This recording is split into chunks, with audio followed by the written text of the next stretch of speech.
Welcome to part 2 of our STEM ecosystem deep dive. In this section, we are going to get into the software that makes the STEM system so easy to use and deploy. First off, we're going to jump into the software that's on the Control 1 touch panel. This is the user interface that you're going to interact with in the room that's going to allow you to make phone calls and launch video conferencing. So then we're going to jump over to my computer and I'm going to show you how easy it is to set up a system and deploy it and design a room. We're also going to show you how easy it is to add a device to an existing room that you may have already created. So let's jump into it. This is the home screen of the Control 1 user interface. As you can see, it is a very simple layout with 6 different buttons. We have a video conferencing button that will allow you to enter your credentials and launch a web meeting.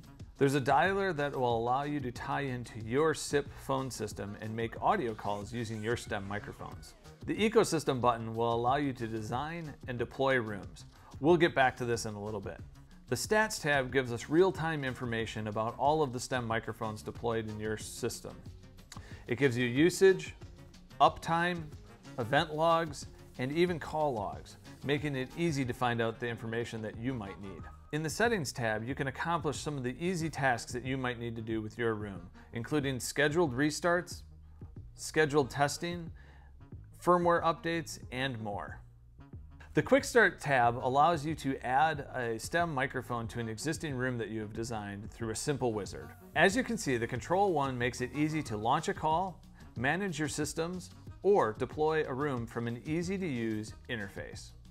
To set up and deploy one of your STEM microphones in the ecosystem, you can either do it from the software interface on the Control 1, or if you don't have a Control 1, you can do it from your computer. All you need to do is hit the IP address of one of the microphones or devices on your network. How do you find out an IP address? Well, press the plus and minus button on any of the microphones and hold it down for a few seconds, and it'll actually read off the IP address for you. IP address 10.0.1.12.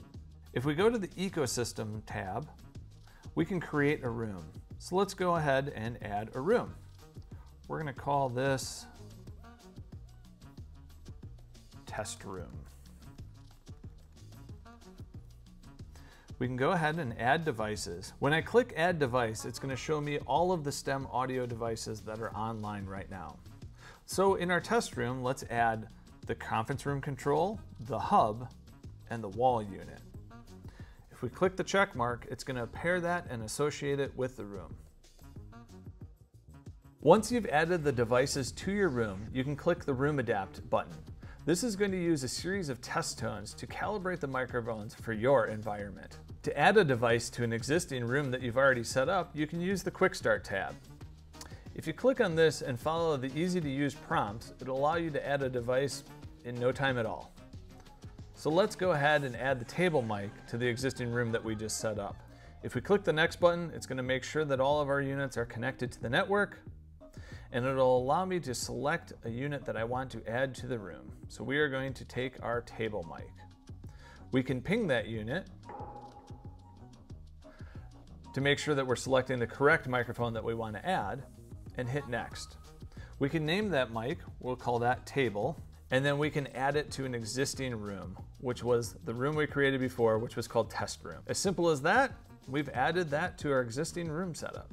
As you can see, the STEM audio system has an easy-to-use software that anyone can figure out. You don't need to spend hours doing training to deploy a STEM audio system.